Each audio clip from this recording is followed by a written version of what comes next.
Hello mga guys, good morning.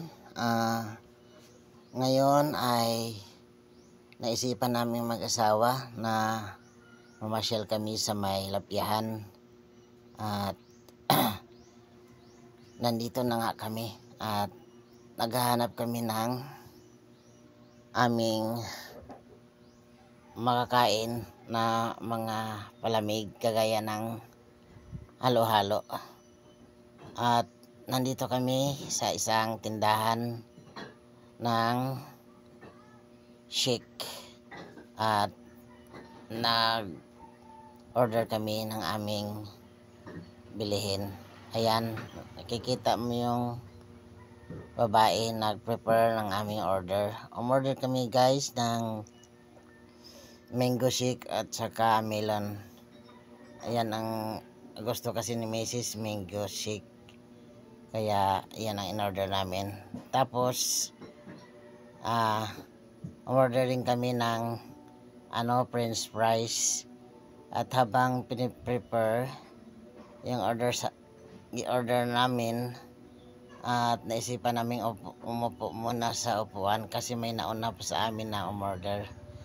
Ayan, nakikita nyo, hinanda pa ng tendera yung nauna na umorder sa amin, kaya medyo natatagalan pa kami nag-antay.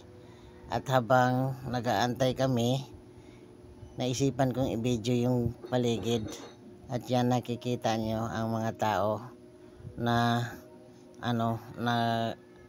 namasyal din. At binibideo ko rin yung tindahan ng shake na aming in-orderan. At yan, nakikita nyo yung mga presyo. Tiningnan ko yung presyo kung magkano. At pinag-isipan ko kung ano yung dapat kong bilhin sa french fries, kung gaano karami yung french fries na orderin ko.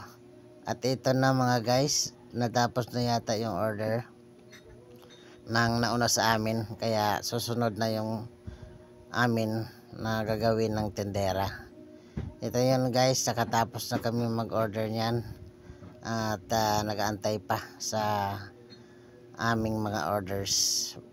Medyo matagal-tagal din kasi gagawin niya, kaya naisipan ko munang mag-video sa paligid ng aming pinupuntahan. Ayan guys, nakikita yung babae, yung naunang nag-order sa amin. Tapos na yun sa kanya, kaya tumayo siya.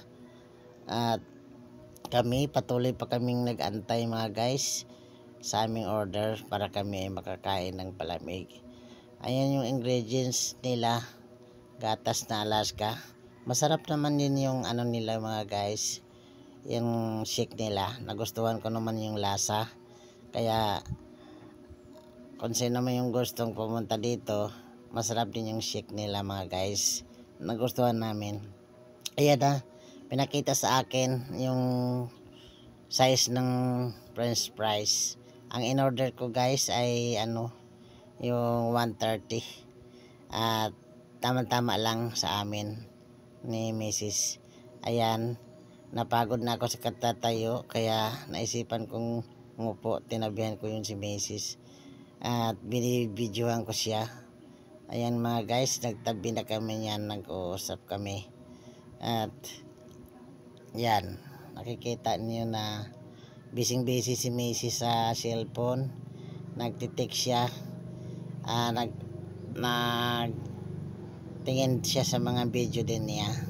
Yan yung pinagkalibangan niya sa mga oras na ito mga guys. At ako naman ay nagbibideo sa mga tindahan, mga stall na nandito sa lugar na to. Yan mga guys, dito na yung nilagay ko yung cellphone. At napapagod na rin ako. Yan, pinaharap ko yung cellphone sa tindahan na katabi ng namin in-orderan. Ayan na mga guys, yan yung mga ginagawa naming mga oras na ito. Tinignan ko yung in-order namin, busy si ate saka gawa ng aming order. Medyo matagal-tagal pa mga guys, kaya inaikot ko muna yung camera, binibidyohan ko muna yung paligid.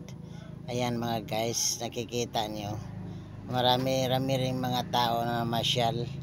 December kasi ngayon, kaya maraming na gustong lumabas. Ayan, makikita mo yung mga tao nakaupo. Ayan mga guys, inikot ko yung camera para makita ko sa kabilang side ang mga tao. Ayan mga guys, binalik ko naman yung camera sa harapan at inikot ko naman uli mga guys. Ayan, pinaharap ko sa akin para makita naman ninyo kung sino yung nagbibideo. Ayan na mga guys, ayan, inikot ko naman uli yung camera ko, tinutok ko naman sa uy,